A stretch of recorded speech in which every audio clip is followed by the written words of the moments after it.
Yeah, you know what time it is. This man was a bona fide scrub. On today's show, we'll break down games 1 and 2 of the NBA Finals as both teams head back to Boston with the series tied at 1. We'll also look into Kevin Durant's back and forth with Stephen A. Smith and some other NBA media members before talking New York baseball and closing it out with NNN. Welcome back to the Bona Fide Scrubs with Noah Levine. I'm Will Swankie. This is episode 4, recording this just after Game 2 of the NBA Finals, Noah, which saw the Warriors finally put their foot down. They finally were able to jump out to a big lead and keep it here in the second half of Game 2 as they defeat the Boston Celtics by 30 points. And this was clearly a much more dominant game from Golden State. They did not allow the lucky threes of Boston to get to them in the fourth quarter. And it was just, it kind of highlighted to me that the Celtics, they're just not deep enough of a team to compete with Golden State. The Warriors left Curry on the bench for the entire fourth quarter, and they still didn't let up. Jordan Poole had an excellent second half, really was their leader there to close things out. And they didn't let the lucky threes of Al Horford and Derek White get to them here in this second game. It really was a stronger performance by them, and it just showed that they are the better team here in this series like we thought. Yeah, I feel like you were gonna switch your pick to Boston after game 1, after the Warriors collapsed in the fourth quarter. They were dominating through 3 quarters, and Al Horford and Derek White happened. They hit their first 7 threes in the fourth quarter as a team, Boston, going 8 for 9 from 3 in game 1.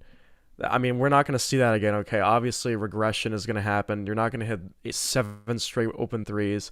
And some of them were pretty contested. Like, Derek White in game 1 was hitting contested threes over Draymond. Like, that really should never happen again. So, game 1, that doesn't count to me. Game 2 was the real game 1 of the NBA Finals. That's how it should have went.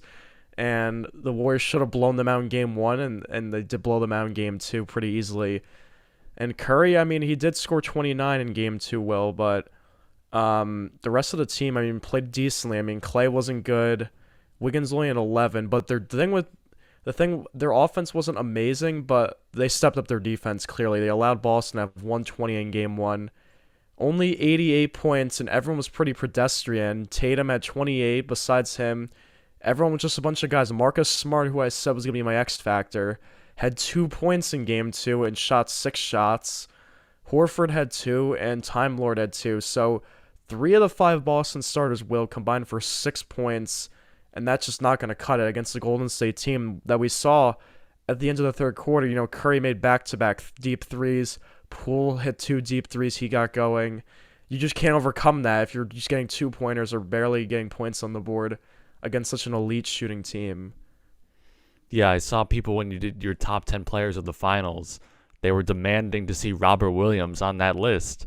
And he hasn't done anything. You had Grant Williams on it, who only had 6 points in game 2, played 21 minutes, but Robert Williams only played 14 minutes in game 2. He just was not a factor. He's not a great offensive player, as we know, but even his defense wasn't able to get utilized if he's just not on the floor. He's not a player that is going to play in this series very often. If the Celtics want to match up with Golden State, they're going to have to play Horford a lot of minutes because of his floor spacing. They're going to have to go small against Draymond and that smaller lineup, and they're going to have to use Grant Williams and use the other forwards out of position just to keep up with the smaller lineup. It's going to be difficult for a player like Williams to stay on the floor and be out there in games when they need offense. They only scored 88 points, as you said. Obviously, Robert Williams is not going to be on the court when you need a big shot, when you need offensive buckets. So he clearly probably should not have been a top 10 player of the finals. You didn't have him, which was correct. And that's another thing. In between games 1 and 2, a lot of people were saying, yeah, Derek White's not going to hit a bunch of threes. Al Horford's not going to hit a bunch of threes. But Jason Tatum's going to play a lot better. And that was much more of the script in game 2. Tatum got his 28. He was the best player for Boston by far. And Derek White and Al Horford did not play as well. But it's a lot about timing in that scenario. Horford and White were hitting their shots when it mattered the most, when it gave them a huge run at the beginning of the fourth quarter. You know, that's a big time to be scoring and going on a huge run. So yeah, Tatum could have 28 in the game. He could have 20 at halftime. But part of basketball, obviously, is the runs and the momentum. And Boston seized that momentum in the end of game 1. And it didn't matter that Tatum played a normal 25-point game in game 2 because the Warriors were just still able to outscore them and still able to limit the rest of the team. Yeah, this game was just the complete opposite of last game. I remember I was saying how if Tatum plays bad, there's no way the Warriors win or the Warriors lose. Well, that happened in game 1, and then this game was the complete opposite. Tatum played fine. I wouldn't say he played amazing. I mean, he was 8 for 19. He was a minus 36. He was turning the ball over a lot. He had 4 turnovers, but the rest of the team didn't show up. As I said, Smart did nothing. He had 5 turnovers. He had more turnovers than points. And he had more fouls than points too. So he was a complete non-factor. And in game 1, I remember he was hitting a bunch of threes right out the gate. He had a rhythm going. And in the first quarter, I was watching Jaylen Brown had like 12 points in like the first couple minutes. I'm like, oh God, here we go again. The Celtics 3-point mirage is going to happen again. And then he pretty much, after that scuffle with Draymond, he pretty much did nothing the whole game and played like a role player. He absolutely did nothing after the first quarter. He shot 5 of 17. He had 2 turnovers of his own, but this game was so sloppy in the first half. I feel like every foul they went to the monitor. Draymond was causing havoc, arguing with the refs and Jaylen Brown every possession. Draymond, I mean, he didn't take 12 shots this game. He went 2 for 12 in game 1. He only took 3. You said you said he was one of your X factors. He needed to play better. He did play better in this game. He took less shots. He had 9, 7, and 5, but his defensive intensity was way better. I saw in game 1. He was going at defending Brown, defending Tatum. He wasn't laying any easy baskets. The story of this game, Will, was the Celtics just turned over the ball way too much. They turned it over 18 times. I feel like every time they were trying to dribble into the lane, they lost it, or a tip pass happened. They just couldn't get a rhythm, and that's why they had like 60 points at the end of the third quarter. And you can't win an NBA championship scoring 88 points. This is not 1992, so Boston's going to have to fix the turnovers, and someone's going to have to step up besides Tatum. Brown needs to play much better than 5 of 17 if they're going to win this series. He needs to play like he did in so they're going to head back to Boston for game 3, and I feel like at home for the Celtics, it's going to be a lot easier for the role players to play well. Yeah. That's one thing that you could point to, say, Grant Williams is going to play better in Boston than he will on the road. Peyton Pritchard can play better in Boston than he will on the road. I don't know if Peyton Pritchard will play better, but he played 19 minutes in this game. He played more minutes than Williams and any of the other Boston bench players. So that's true. He's going to need to play well. I mean, this team just doesn't have enough players. Yeah, they have to score. They're playing 5 on 8. They're pretty much playing 5 on 8 every game. They have a college rotation of 7 or 8 players, and 2 of them are just non-factors. So it really is looking like your prediction is correct, that this team is one of the worst finals teams. But they still were able to take game 1. I mean, we can't overlook it. You can't overlook it, though. I mean, the 2018 Cavs should have won game 1 if JR didn't have that debacle, and then the Warriors won the next 4 easily after that. So, I mean, I'm not saying that's going to happen this series, but Tatum got his 28-point game out of his system. Next game, he's going to score 14, and they might lose. That's definitely a possibility. But I do expect the role players to play better. Role players always play better at home. But I feel like we should talk about the Warriors role players for a second. One of them, Gary Payton, Gary Payton's son, he played pretty well in this game. He was a plus 15. He had 7 points. I feel like he was guarding Tatum a lot of possessions on the other guards. And I think he was playing pretty well despite being undersized. I feel like he gave them an extra little boost defensively. I mean, Iggy didn't really do anything last game. He hit that 1-3, but he's just too old and slow to defend people. Payne came back from injury, so he's obviously rested and healthy. And he gave them the jolt of energy in the second and third quarter, which I thought they needed. So I feel like he's a bigger factor than I originally would have thought, but he's definitely helping this Warriors team out. And if he could keep hitting wide open corner threes, that's definitely going to help them on offense. No, yeah, I definitely agree. I mean, I rewatched the highlights right before the show, just to familiarize myself. The passes, and he was like all over the game. I feel like he definitely was like a player you can't see in the box score, but definitely had his fingerprints all over game 2, and he didn't play in game 1. So maybe he was, much more of a factor for the Warriors winning than like we originally considered before the series even started. So I think, when the Warriors have players like that can just come in and be sparks and give them energy and give them momentum, it's going to really be difficult for Boston because they just don't have players like that. I mean, Grant Williams, it could be. He played very well in Game 7 against the Bucks, but other than that, this series, he really has not done much and hasn't really been able to play well on the road. So if we go back to Boston, if they're able to sort of get that momentum back, that could be a factor. But I don't know.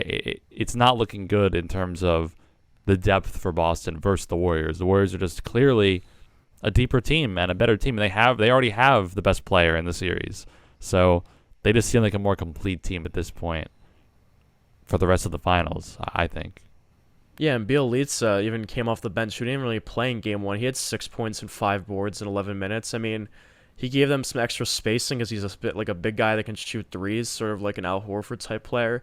Definitely spaced the floor because you can't play Draymond every minute since he just doesn't shoot. He's at the three-point line, and he just dribbles around. He just looks at Curry as soon as he gets the ball. He just looks for Curry every time he touches it. So, and I do think Gary Payton's impact also helps them. I mean, I was mentioning how it impacts them on the defensive end, but now they don't have to have Clay guard, Jaylen Brown or Tatum as much because Clay's just a step slower than those guys at this point in his career. I mean, you could see when Clay tries to go all the way to the basket, he really can't. He always stops and takes like an awkward pull-up jumper. Like, he just doesn't have the athleticism anymore coming off of the 2 injuries to drive by a Jaylen Brown every play. So having Gary Payton defend one of those guys, having Wiggins defend Tatum and the other one, that takes a lot of pressure off Clay on the defensive end. I think that should help him in the series hit more threes and just play better on offense, even though we didn't play well on offense in this game. But I feel like Gary Payton's going to relieve a lot of stress for Clay and the other wings on the Warriors team. Heading back to Boston now, or heading to Boston for the first time. I don't know why I keep saying heading back, but what do you think? What do you think the Celtics need to do at home to keep momentum? Because they already got a game on the road. I mean, I think that can't be overlooked in these series when the Warriors are supposed to win games 1 and 2. That's what's supposed to happen, and they already didn't. They only got away with 1.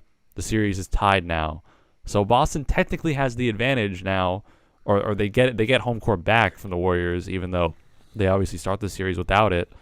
They have a chance here to go up 2-1, and then have another game at home to go up 3-1. This is a big moment for Boston in the series. What do you think they have to do at home to take back the series lead? They have to do one thing well to win this Game 3 and go up 2-1, take the advantage in the series. They can't get killed in the third quarter. They've lost in the first 2 games. They lost the third quarter 73-38 combined. We know the Warriors are historically great in the third quarter. They come out firing.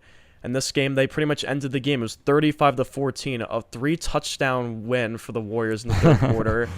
That can't happen if the Celtics want to win. They can't get killed. They could lose the third quarter by 5 or 6 points maybe and still come back in the fourth, with the home crowd behind them. But they can't lose the third quarter by 20 points in another game where they're going to be down 2-1 because the Warriors know how to come out of the locker room and get fired up, and they know how to play intense defense to get points up on the board. Boston has to respond if they want to win.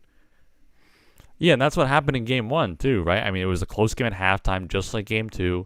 The Warriors outplayed them significantly in the third quarter, just like in Game 2. But the Celtics outscored them 40-16 in the fourth quarter of that game.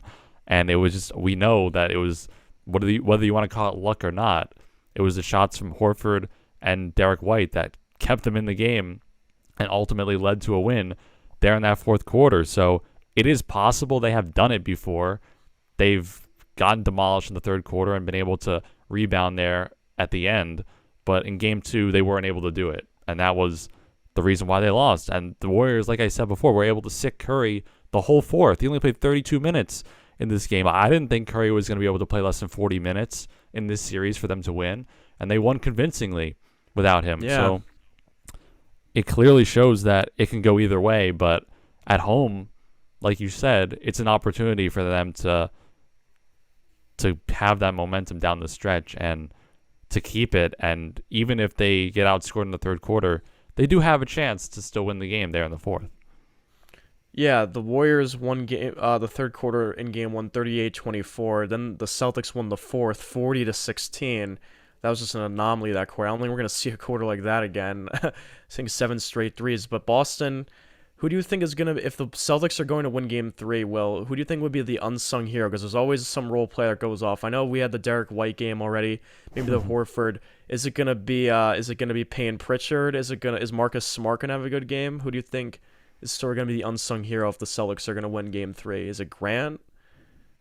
I would probably go Grant. I think you need a bench player because if Smart has a good game, which is also possible, and he's gonna be out there with the starters. He's part of their big 3. Really, he's their 3rd best player if you want to look at it that way. So he almost has to at least play well. He doesn't have to go off. But he scored 2. He's gonna have to be solid. He can't score 2 points again in a finals. Right. Yeah. So if somebody's gonna go off, if somebody's gonna be a surprise and be that player that we don't expect, it's going to have to be Grant Williams because he has had some of the biggest games in this playoffs when they needed him the most. In Game 7 against the Bucks, obviously, I think he tied the record for most threes in a Game 7. So he clearly has the ability to be that player off the bench, to be that 6-man spark, and to play as well as possible. But in Game 1, he was awful, and he had 0 points in Game 1, and they were still able to win. So I don't know. It's very strange the way the Celtics team is constructed. They have players on their team that used to play a ton, like Daniel Tice used to start. He used to, be a huge factor, and he's just not going to be used in this series. He's unplayable. Yeah. Robert Williams is the same way. So I don't know. It does seem like they have a very strange rotation here going. But yeah, I think it's going to be a player like Grant. Derek White already had his game. It's going to be a player like that if they're really going to be successful. Yeah, I just don't think you could beat the Warriors team playing 2 slow centers at once when the Warriors go small. Like, they can't play Tyson, Time Lord, or Tyson Horford. Like, those minutes get killed, as we've seen through the first 2 games, by the Warriors' athleticism and just getting open shots. They're just too slow to contest them. So I don't know how Boston's going to have to figure that out. Because these players aren't good enough on offense, clearly, to make the Warriors pay for going small, like having Draymond or other people on the court at center. So Celtics are going to have to adjust, definitely. What do we think about the play of Curry so far? Because obviously his performances in the finals it's been the storyline kind of throughout his career. No finals MVPs, obviously. Everybody talks about it. He had 34 in Game 1, 29 in Game 2. He's been great. He's been consistent and been the best player on the court, obviously. Are we overlooking him so far in the beginning of this finals? Has Derek White and that whole thing stolen the show at the beginning, and then in Game 2, it really was just more of a much more typical game? But what do we think about the play of Curry here so far? He is definitely the favorite for Finals MVP. He's obviously the best player on the floor. Okay, Tatum scored 10 in Game 1. Curry, if they want to win this series, he has to keep this pace up. I think he played better in Game 2 than Game 1 watching it. Even though he scored 5 less points and he had the insane first quarter, we all saw hitting like 5 threes and scoring 21. But I feel like he didn't only look for threes in Game 2. I feel like he was dribbling, he was creating more, he was looking for his teammates more when he drove to the basket. I feel like he just wasn't settling. I feel like he settled a lot in the second half of Game 1. In this game, I feel like he just decided to keep dribbling around, keep trying to find someone open, and eventually he would. He was just directing more traffic. So I personally think if he plays more like he did in Game 2, I feel like the Warriors are just going to be unstoppable, because obviously the three-point threat will always be there, as we saw at the end of the third quarter, hitting those 2 monster deep threes that kind of give them all the momentum they needed. But I feel like him just penetrating more on when there's mismatches, it got them like Looney free dunks, it got Poole open shots, it got some of the other guys involved. They got Draymond some layups. So I feel like he needs to keep penetrating and not just shoot a 3 off a screen every play, because that will always be there with his talent. Yeah, that 1-3 at the end of the third where it was like fading on the wing, and I think he made it 79-64 at that point, and then from then the game on, was over then. Yeah, the Celtics were stuck at 64 until like 8 minutes to go in the fourth. They barely even scored at all in that whole stretch. So that was the moment where it was like, okay, this game's probably over. There in the Bay, the Warriors have never fallen behind 2-0 in a series. Was that your screen? I don't know. Sorry. Yeah, it's all good. But yeah, I think Curry just needs to play like he did in game 2, even though he technically didn't score more, but I thought his impact was greater. And he did hit that fading 3 off of Derek White, so he gave him a little payback after the game 1 BS. And then Poole hit 2 ridiculous threes. So, and Jordan Poole, we should give him a little credit. He did play much better this game. He played so stupid. I feel like in game 1, he tried playing like Curry, but he's not Steph Curry. He just took a bunch of deep threes immediately. Like, he needs to penetrate more. He's really the team's second ball handler behind Curry. Like, Draymond dribbles a little bit. Klay doesn't really want to dribble that much. Wiggins is okay, but Poole has such a burst to him when he dribbles and crosses over. He needs to keep penetrating more, not settle for those deep contested threes. I think he did a better job of that in game 2, where he just drove to the basket and kicked it to someone or shot a layup. So if they get game 2 Poole moving forward in game 2 Curry, I don't see how this Warriors team honestly loses another game if they continue to keep playing like that. And with Draymond's defensive intensity in game 2, Gary Payton, all they need is just Klay to hit a few more shots. And I think Wiggins only had 11 this game, but he played fine. I don't have any complaints about him. He hit his shots when he needed to, and he played fine defense on Tam. He made it not so easy at some points in the game. That's another thing you could say about Golden State with their experience, is that they have the ability to sort of mentor these young players throughout the series. Yeah. Like Poole, he had a bad game in game 1 probably because he was nervous, because it's his first finals appearance. There's the pressure on him. He knows he's one of the best players on the team that's going to need to play well, and he struggled in that game. But in game 2, Draymond probably talked to him. Curry, they probably were in the locker room.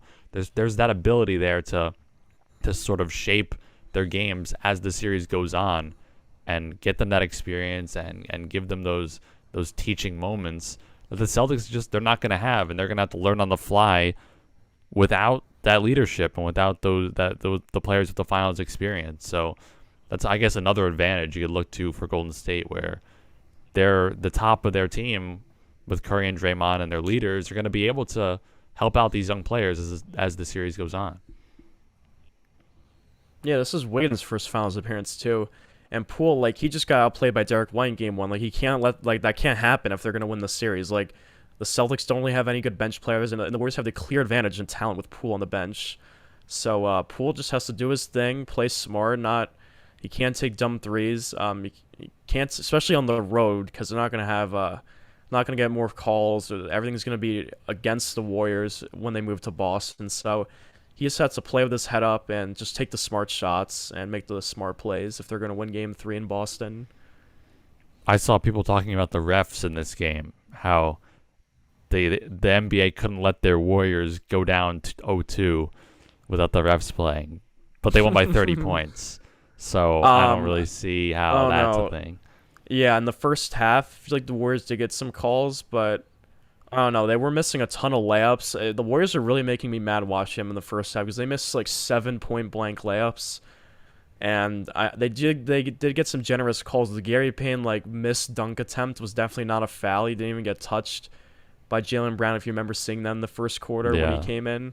That was obviously not a foul. But, I mean, the Celtics can't really complain about the refs. When you turn it over 18 times, it seemed like every time they dribbled into traffic, they lost it. I mean, that's not the refs' fault, and the Warriors just capitalized on those with some transition threes. So, I mean, Draymond, I don't think he should have been ejected for that other thing on when he had his scuffle with Jaylen Brown, but Draymond's got to chill out, because they can't lose him for a game, because if they lose him, he's one of the heart and souls of their team. That would definitely be a big loss. I don't know who would be able to replace that defensive intensity and that passing ability of his. So, I don't know. Draymond, he really shouldn't be doing stupid things like that. He got lucky, but he's lucky that the NBA wanted the Warriors. They didn't want one of the important Warriors players to get suspended and just have the Celtics go 2-0, because, I mean, the Warriors are just more marketable in every way. I think the NBA kind of won. Their dream scenario would probably be the Warriors winning the championship, because Curry and all these all-time greats,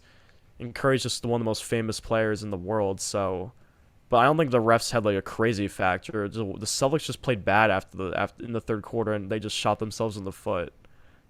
Yeah, it was close at half. I mean, there It was was a no 2-point game, I think, or 4-point game. Yeah, at half it was again. very even, and then it was that third quarter that was the reason. I mean, the refs aren't going to be able to make the Warriors outscore them by 20. That's just not going to happen. Yeah. Yeah, the offense for this game, it was super even. Both teams hit 15 threes. The Warriors outshot them from the line. They had 14 free throws. The Celtics had 13. The Celtics out-rebounded them by 1, 43-42. The Warriors out-assisted them by 1, 25-24. But it was the defense that was the difference maker. They had 15 steals, Golden State. They forced 19 turnovers. They almost doubled their points off turnovers. And they also dominated the paint, 40 to 24 points in the paint. So it really was just the transition game and the defense that for the Warriors was the reason why they won. 88 points, like you said, not going to cut it against Golden State in the NBA Finals. Yeah, and the Celtics shot 37% from the field. They were really bad on two-pointers. They shot 40 from three, but they just did not play well shooting twos. And, I mean, I do expect Boston to play much better at home, but I don't know. Who do you think will win Game 3, Will? Game 3 in Boston. Boston opened up as a 3-point favorite.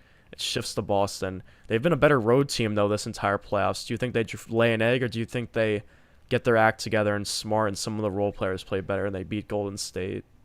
Yeah, wow. Picking Game 3 is really, really difficult because it's gonna depend on what you think about Game 1. Do you think that was a fluke, or do you think the Celtics have the ability to play that way again? Because they're going to have to correct the third quarter problem. They're not going to be able to score 40 points in the fourth to win every time. I think I'm going to go Golden State in Game 3. I think they have them. I think they're sort of starting to figure out the game plan. They know Boston is shallow. They're going to let Tatum get 30. They know that works, and they can still win. They just got to limit the rest of their team, and they have the ability to blow them out. So I think I'm going to go Golden State here as they continue to figure things out. Clay's probably going to play better. He's not going to have 11 again every time. Yeah. So, yeah, I think the Warriors will take it here for Game 3. Yeah, I think the first game, the Warriors were dominating through the whole game, and then the fourth quarter, they kind of just lost it. That was sort of a feeling out game, how to defend Boston, but now with Gary Payton back, and I feel like the Warriors are just, Boston's a good team, but not a great team, as we've seen. They're inconsistent. The Warriors, they've been pretty consistent through this whole finals. They've been the better team. They've been the better team through 2 games, despite it being 1-1. I think they know what they're doing, and I agree. I think they'll win Game 3 pretty close. I think they'll win by like 5 or something. It's gonna be a lower scoring game, I think. I don't think both teams are gonna crack like 110 or anything, but I think the Warriors figured out how to defend Boston, as you mentioned, just letting Tatum do his thing and just key in on the other guys. And, the Warriors have championship pedigree. I'm going to trust them to steal a road game here, and I think they go up 2-1 heading to Game 4. All right, well, moving on from the finals. Of course, Kevin Durant not participating in the NBA Finals, but keeps his voice heard as we continue here throughout the playoffs. This all started with Stephen A. Smith, of course, on First Take. He came out and he had the opinion that Michael Jordan is responsible for changing the NBA for the worse.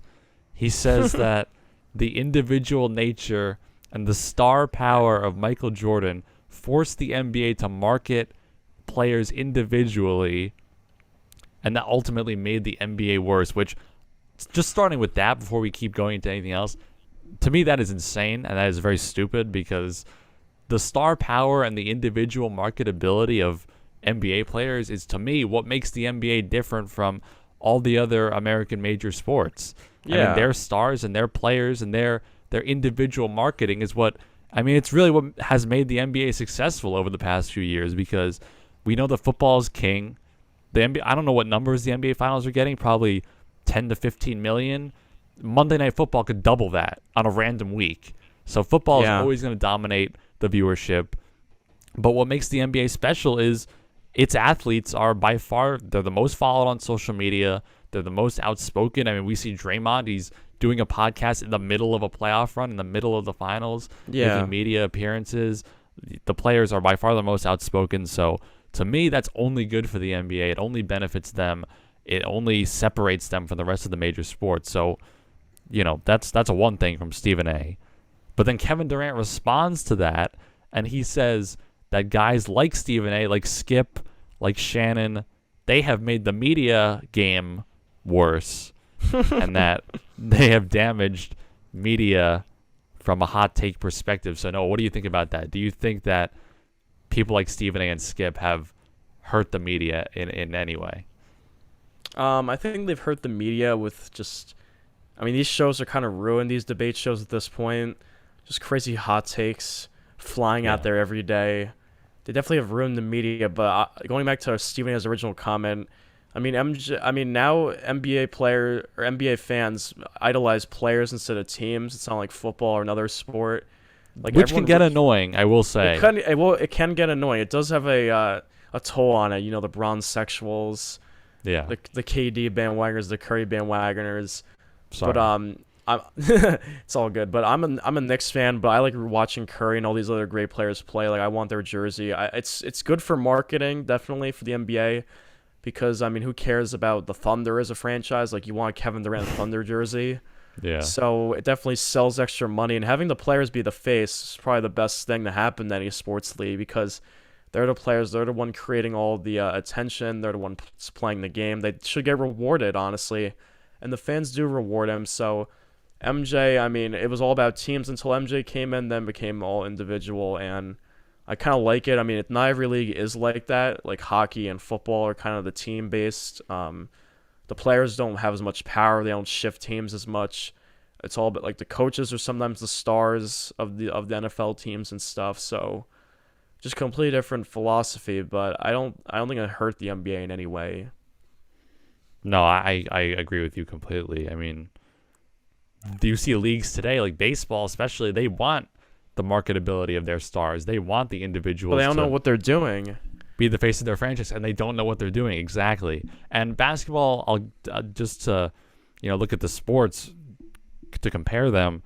Basketball does lend itself to a more individualized game, just because it's only 5-on-5. We see LeBron. Yeah. He could have the ability to take a team that's horrible and take them to the finals. So the best players in basketball have the ability to impact the game more than the other sports. But in football, it's done with QBs. But baseball, it's definitely hard for one player to impact the game as much as like basketball. But Michael Jordan did not hurt the game. The individuals did not hurt the game. But Stephen A. Smith, Skip Bayless, I do think they kind of did hurt the media in a way, because we see the hot take culture that exists. We're a product of the post Stephen A. Skip era in media, and we have to have our things that we post on social media. Our hot takes or whatever are going to get more traction than if we just post us talking about the finals and having a normal discussion. Us making claims and saying things that people will disagree with is going to be good for our numbers and for our marketing. And Stephen A. knows that. He knows that his show, First Take, has been number one in the morning in his time slot for 10 years. And he knows why. He knows that his claims and his different opinions are going to get pushed around, and people are going to tune in to watch him scream with Mad Dog, and both of them scream at the same time, and it's going to get crazy. And that's part of what makes the show entertaining to a lot of people. Not to me, but it clearly has pushed media in a direction where everybody needs to have a hot take. Everybody needs to have an opinion. The most educated, the most well-researched point is not going to go as viral as the screaming point or the ridiculous opinion. So, in a way, I do think that Stephen A. and Skip have made media worse, because we see more screaming and more nonsense than we did before, basically. Yeah, it's a little annoying when you're trying to watch it on that aspect, but it's just funny that Stephen A.'s response was, "News for you, KD, we ain't going any damn place." For every Stephen A. Skip, she didn't even tag Skip. Why do you think he didn't tag Skip? That is funny. He tagged himself and he tagged Shannon, but not Skip. Why do you think he... they're friends, but why would he not tag him? They claim that they're best friends, so I don't know. He didn't tag him. No free clout for Skip, I guess. There's thousands coming down the pike. We're not going away. We multiply, sorry. And then KD responded with the Stephen A meme, the "We don't care." Yeah, I'm here to tell you now, we don't care, which is kind of funny.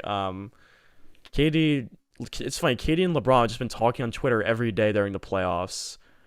I saw LeBron was tweeting a bunch of stuff yesterday.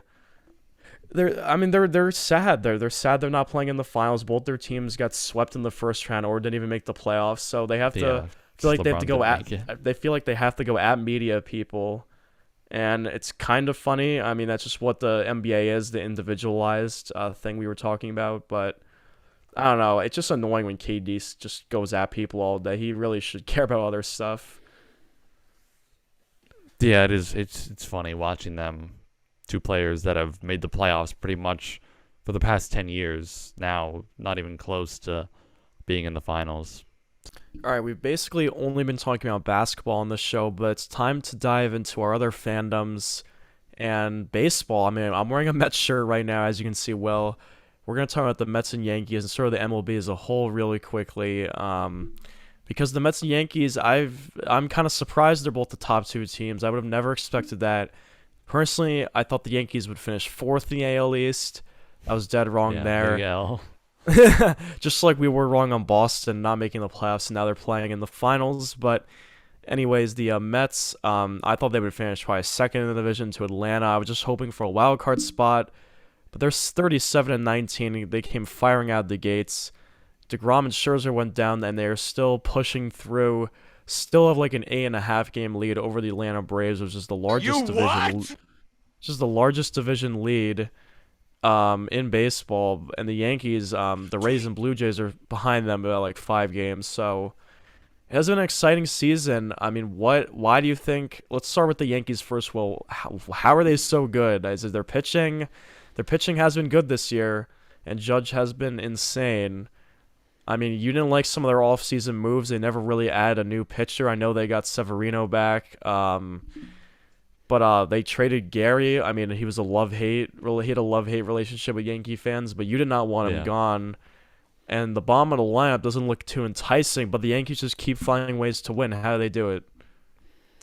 It is their pitching. Their starting pitching has been a game changer for them in this season compared to the past. You could look at the past 5, 6, 7 seasons.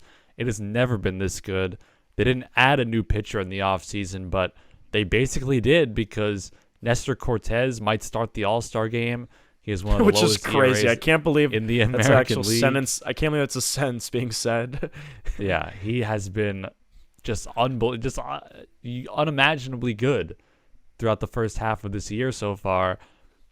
Jameson Taillon is a sub-3 ERA. Severino has had multiple 10 strikeout games. Just this past week, Noah, we had Taillon take a perfect game into the 8th inning. We had Garrett Cole take a perfect game into the 7th inning. And we had Severino get 7 innings pitched, 10 strikeouts in a game. That was 3 straight starts from the Yankees pitching. It has been unbelievable what they've been able to do. And the bullpen's been good. The bullpen, despite having Chapman go down with an injury, despite still not having players like Zach Britton be anywhere near coming back and being healthy, they've been able to find guys. Clay Holmes has been an unbelievable find for them since last year, becoming their new closer now with Chapman down. They've just clearly, their pitching is the reason why they're much more competitive, because they don't have to win games 7-4 every time. They don't have to win games 9-5. They can win a 3-1 game if they have to. They can, go toe-to-toe with these teams that have great pitching and compete in a lower scoring game. The bottom of the lineup has been bad. That is true, but it hasn't been as bad as maybe we might think. I mean, players like Trevino, he's the replacement for Sanchez along with Higashioka, but Trevino's hitting like 270. I mean, he's been fine good. As like an 8 hitter. Kiner Falefa has been kind of hot and cold, but he's been okay, and he's good defensively. And players like Gleyber Torres, I mean, he's turned his career around from last year, already has more home runs, already has almost as many RBIs as his entire 150-plus game season from last year, only in 50 games. So when you have players like that are good players that have just performed poorly, now they're starting to turn things around. It's going to make your team a lot better, and it doesn't hurt when Judge is the MVP favorite and is just playing unbelievable. So they've clearly had a turnaround from pitching, and they've just had some players that they haven't been able to count on in these past few years perform much better. So that's, to me, the two reasons why they're much better this season and are just dominating. I mean, today they have an off day today. They're 39-15, by far the best record in baseball. So I did not think they were going to be the best team in the MLB on paper, but certainly they are playing fantastic. It's kind of the opposite story for my Mets. I honestly, like, the pitching has been good. I mean, Scherzer was great. True. Bassett has been good. He's been an excellent 3-star. He's currently the number 1 because Scherzer and DeGrom are out. McGill was good. He got hurt. Taijuan and Carrasco are holding down the fort nicely. But the Mets, it's been the opposite of the Yankees. It's been their offense. They're second in the MLB in runs scored behind the Dodgers, the vicious Dodgers with Mookie Betts, Freddie Freeman, Bellinger, Trey Turner, all those former MVPs where they go 1-9 with just an all-star squad. And the Mets are second in runs scored. Lindor is playing. I mean, he's basically playing up to his contract. I mean, he's only batting .260, but 9 homers, 45 RBIs, elite defense. He's playing like he was supposed to do when he was brought in here, which is awesome. And he was always like a .270 hitter anyway, right? I mean, he batted like 300 a few years, 290. He's been fluctuating between like 270 and 300, but I mean, he's producing runs, and that's what they need. He's playing elite defense. Pete Alonso, probably the best first baseman in baseball right now.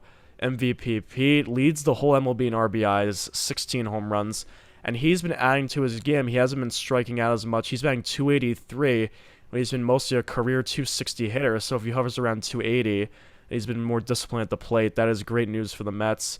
And the additions of Marte, these subliminal signings that nobody thought, I didn't even realize how big of an impact they would be. Marte, Canna, all these guys are playing excellent baseball. Marte is batting .277 with 33 RBIs, 7 home runs, and he plays solid defense in the field. Eduardo Escobar, been a little disappointing. He had 90 RBIs last year between Milwaukee and I think the Diamondbacks or Braves or whatever, wherever he was traded. He's been okay. I mean, he has 3 home runs. Jeff McNeil's playing like 2019 Jeff McNeil. He was terrible last year, like a .260 hitter. He's batting .311, always on base. Nimmo's been pretty good, as always, .270, walks a lot. Canna's batting .297. And then all these random guys have been hitting in big spots. Like J.D. Davis had the game-winning single yesterday. Dom Smith got optioned, but he had a few big hits during that 7-run comeback against the Phillies. This team just gets on base, and they put the ball in play, and they're not striking out as much. And it's been impressive because they split 4 games against the Dodgers this past weekend, without any of their really stud pitchers pitching. I mean, Bassett pitched and he lost, but no Scherzer and DeGrom. They went to Dodger Stadium and split it. I mean, that's very encouraging. The old Mets would have got swept, and then someone else wouldn't have gotten injured. I mean, Lindor did slam a door on himself, but he was still able to play the next day. And even the West Coast trip in May when they were in Colorado and San Fran, the old Mets would have blown up there, but they actually ended up with a winning record. So I feel like this team is different than other Mets teams. Don likes to say that this gives him the 1986 Mets vibes. Hopefully that is true because that year they did win the World Series that year. I'm not saying they're going to win the World Series. It's a little too early to say that, but this is clearly a different Mets team, and Steve Cohen, the players he brought in have been delivering in year 2. He's pretty much hit on every signing or trade. I mean, he got Lindor, Marte and Canna were his signings. Bassett was a very nice trade. Everyone's been performing. It's just once DeGrom and Scherzer get back, this team looks to be it's a two-headed race in the NL, the Dodgers and Mets. How does this Mets team avoid the inevitable Mets collapse in the second half? Because that's what's happened for the past however many years. They play almost this well in the first half, and then by half number 2, they just have a complete meltdown. So what has to be the difference here for this team to avoid that? Well, they'll get their pitching back, but they have to keep scoring runs like they've been.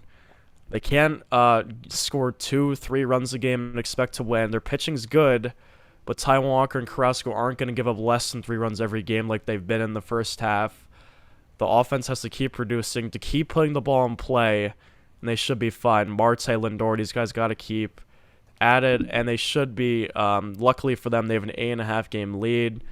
They haven't had this big of a lead in like a long time, so they haven't really played this well, as you mentioned, but they're definitely one of the best teams this year. So just keep producing runs, getting on base, and the bullpen's been fine, so hopefully they just don't collapse. I mean, the only thing that could defeat this Mets team, I think, is injuries at the pace they're going at, and they do have some big injuries. Yeah, Scherzer and DeGrom going down is the worst case scenario, really. Yeah, if you and look at still, it, and since still Scherzer surviving. went down, they still have an amazing record, and they were scoring like 7 runs a game for like a 5 or 6 game stretch. Yeah, I'm benching Carrasco this week in fantasy. Even though he pitches twice, I don't know if that's a great idea. They're playing San Diego today. He's pitching. He's pitching, yeah. And then they play the Angels, I think, at the end of the week. But I have Blake Snell, and they're going head to head with one another, so I don't know what to do. Yeah, the Mets have to survive this month of June. They already split with the Dodgers. They just play 500 baseball, or a little over 500 baseball, because they do play the Padres, another NL contender this week. The Angels have kind of fallen off, but yeah, they're having a meltdown. They lost 11 straight. Yeah, they're having a meltdown, but still they're a talented baseball team. Ohtani, Trout, and those guys. They play the Astros 4 times, I think, in June too. They play all playoff teams who they get to see in the postseason if they make it far, and they play Milwaukee, another team who they've not faced this year. So they just have to keep playing. They have to just tread water until the All-Star break, I think, and then they'll get their pitchers back. McGill, Scherzer, and DeGrom, they should be fine, and they should still have a big lead because the NL East, lucky for them, hasn't been good this year. The Phillies are collapsing. I said before the season, the NL East is collapsing besides the Mets, and everyone was like, whoa, hold up a second. The Mets are known for collapsing, but the Atlanta Braves are I almost said Super Bowl hungover, but I'm World Series hungover. No, World Series hungover. Matt Olson is good, but he's not Freddie Freeman as we've seen. And their pitching just isn't good. Charlie Morton on my fantasy team has been terrible. Atlanta's falling apart. The Phillies fired their manager, and the Marlins and Nats are no competition for the Mets. So they should be able to still win this division and be in the playoffs, which would be fantastic because we've not seen this Mets team make the playoffs since 2016. That's been the story with the NL East, though, is that the Mets have a great first half and the other teams are terrible, and then it completely flips in the second half. The Braves won their World Series being in second place for most of the year. They were barely making the playoffs at the end, and they go on a big run. The Nationals were the same way in 2019, so I'm not saying that those teams are going to do it this year, but a team like the Phillies could have a better second half. The Braves are just above 500. They could do it too. So we'll see. The Mets have to keep their foot on the gas, I think. Yeah. And yeah, I mean, if they get Scherzer back, it's going to be great. DeGrom, is DeGrom going to come back in the regular season? I mean, really, do we expect that to happen? I think they're both going to be back after the All-Star break. He said he feels fine. Okay. He's been throwing. He doesn't feel pain anymore. He just needs to have some rehab starts. I assume he'll start doing that in some late June. He should be ready to go after the All-Star break. That's another 5 weeks from now, 5-6 weeks. So if they're both in the rotation down the stretch, that's going to be huge for locking up the division, locking up whatever seed they get in the NL. Could be first, could be second. It's them and the Dodgers right now, but we'll just have to wait and see. And then it's funny, in the AL, I think both of us probably thought that the AL East was going to be kind of mid this year, and they're the best division in the AL by far. The AL really. East? I thought they were going to be the best division in the AL.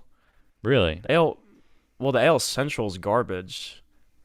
Yeah. Well, the White Sox have been the most disappointing team, I think, so far this season. Yeah, probably. I mean, the Angels got off to a hot start, but I never thought of anything of them to make a playoff run or anything. The White Sox are supposed to... the White Sox are supposed to run away with this division. They just haven't played terrible. Eloy's hurt. A lot of injuries. Rodon was a big loss in free agency. And Keuchel's been terrible. Their pitching just hasn't been as good as last year. And I don't know what's going on with them. Just injuries. And Jose Abreu's been terrible. It's shocking to me that Minnesota's actually in first because if Minnesota makes the playoffs... So yeah, their pitching's even worse than the White Sox. And if the Twins stumble their way into the playoffs, they're just going to get swept by the Yankees or Astros because they can't win a playoff game. And they're just terrible. So AL Central, I'm disappointed in the White Sox. The Astros don't shock me. They're always going to be good with their core. I'm surprised. I thought Tampa would win this division at the start of the year. I mean, it's still possible, but the way the Yankees are playing, maybe not likely to happen unless an injury comes down. The Rays are in third, 8 games out of first. Toronto went 8-2 in their last 10. They're still 7.5 games out. That just shows how dominant the Yankees have been all season. And speaking of the Yankees, they do play the Twins in Minnesota for a 3-game set starting tomorrow, and then they play the Cubs and Rays. But is this the year? We were not alive. We were not born for the first Subway World Series. Will the Mets and Yankees both run away with both pennants, and will they meet in the World Series? That would be amazing. We would have to go, I think, if that happened. We'll shell out the whatever. Well, how much do you think it costs to sit in the upper deck of the Subway Series?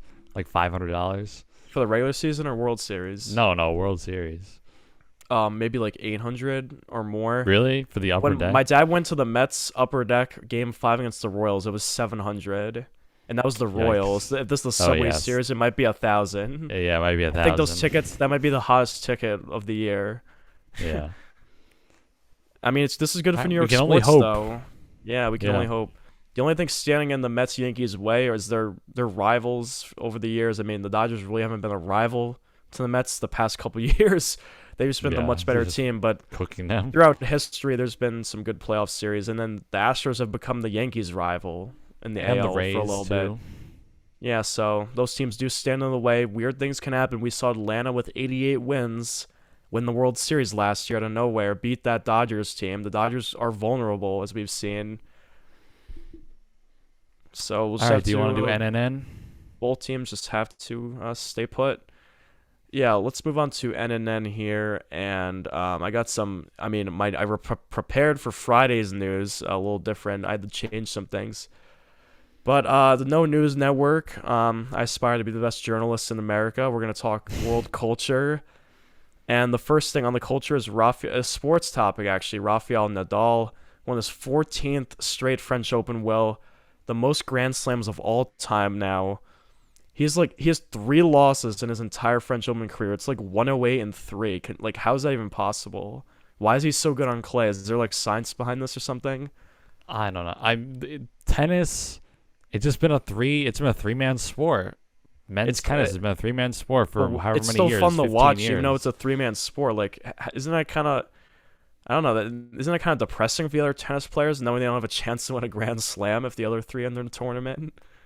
Yeah, I don't know. I mean, both of us are Federer fans.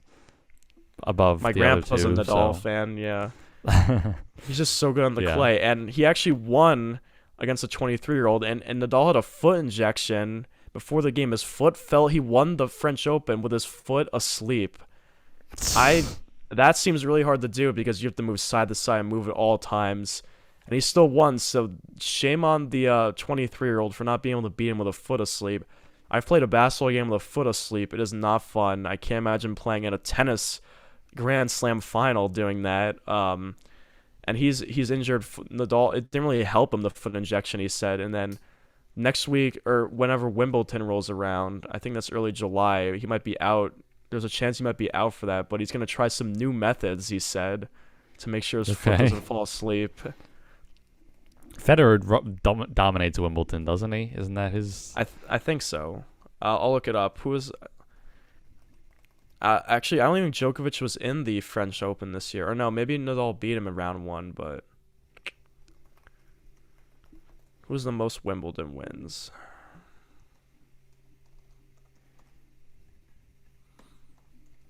Yeah, Nadal's won every French Open since 2006, pretty much. So just incredible feat.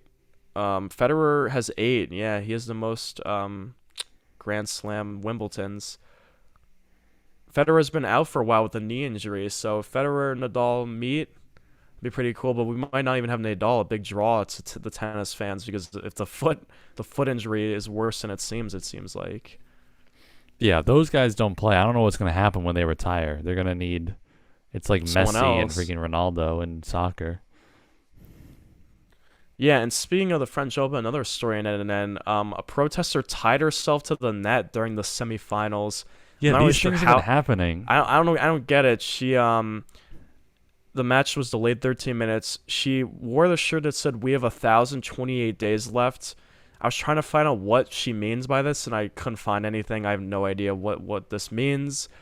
But I don't know how she got onto the court and then tied herself that quickly before anyone could tackle her. Yeah, I don't know how these people, like people at the I don't get NBA it. games, are doing it too. How do you tie yourself to things They should without tie herself to being the net. stopped?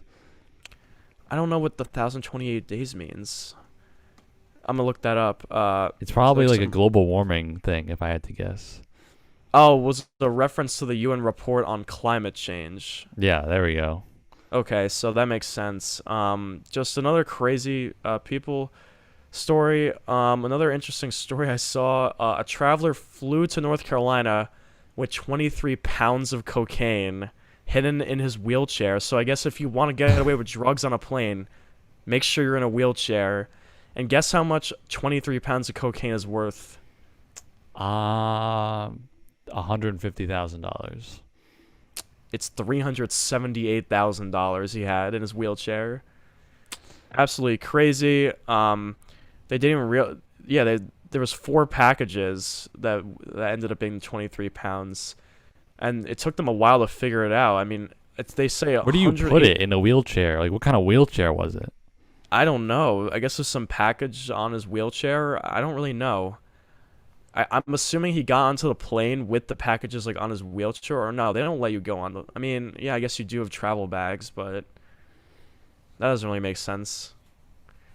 But they said 118,000 people a day travel to and from the Charlotte Douglas International Airport, and That's took it? them, like, 1,000 people? no, I said 118,000 people. Oh, okay. That's Yes. a big difference. Yeah, and it took them like a day or two to realize like what he actually had. So that's kind of funny.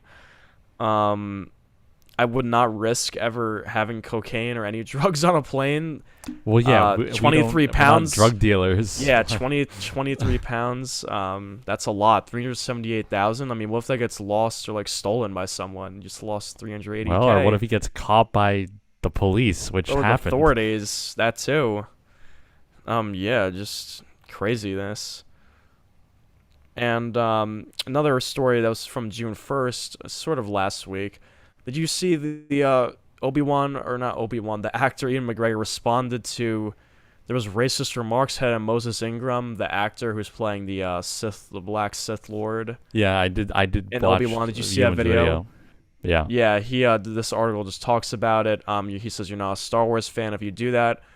I don't even know why people are doing that. I mean, obviously she's an annoying character, but there's no point in doing that ever. I mean, who takes time out of their day to send racist remarks or any nasty remarks to someone on social media? That's just terrible. I would never do that. Right. I mean, we know it's insane, but yeah, I mean, people are very passionate about Star Wars. Yeah. And this show, but yeah, I mean, we know it's ridiculous and insane to send racist remarks to a person who's just playing a character that probably, I mean, yeah, I find the character to be annoying, but it's because of the writing. It's not because of anything to do with the actor. I mean, it could be, there's crazy like creatures in Star Wars that are not representative of any race in the world, and they could be just as annoying. So clearly, it doesn't have anything to do with that. It's just. Yeah. Well, what are your thoughts on the Obi-Wan show so far? I mean, episode 4 is coming out this week. You're not a fan? It hasn't been amazing.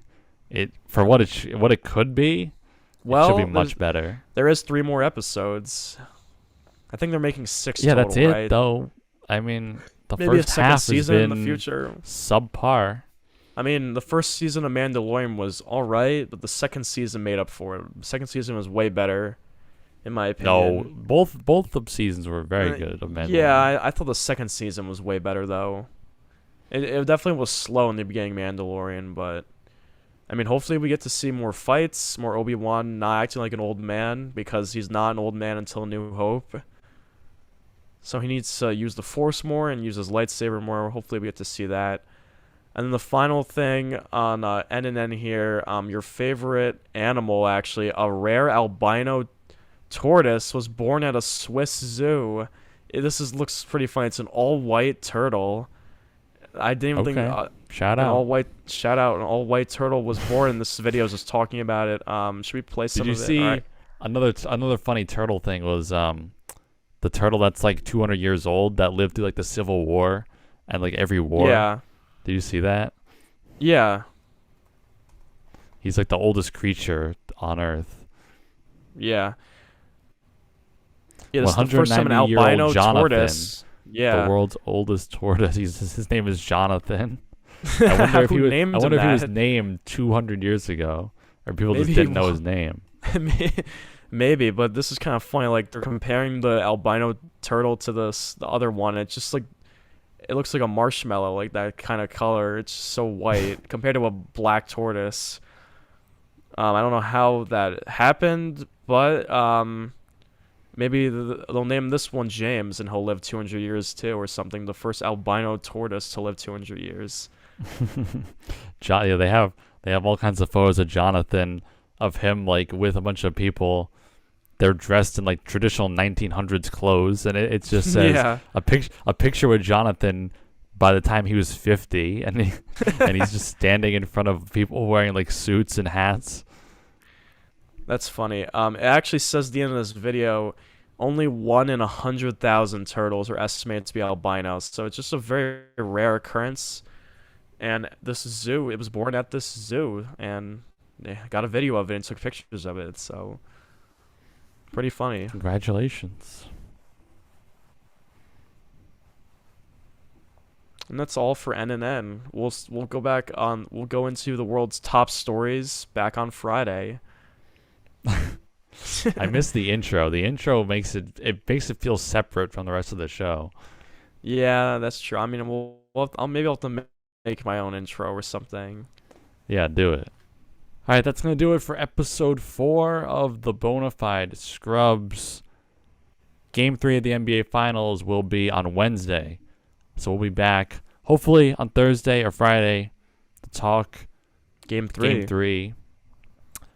Obviously, more news keeps coming out, but thank you for listening to the show. Make sure to leave us a rating and review. Subscribe to the YouTube channel if you haven't already. And that'll do it for us. Peace.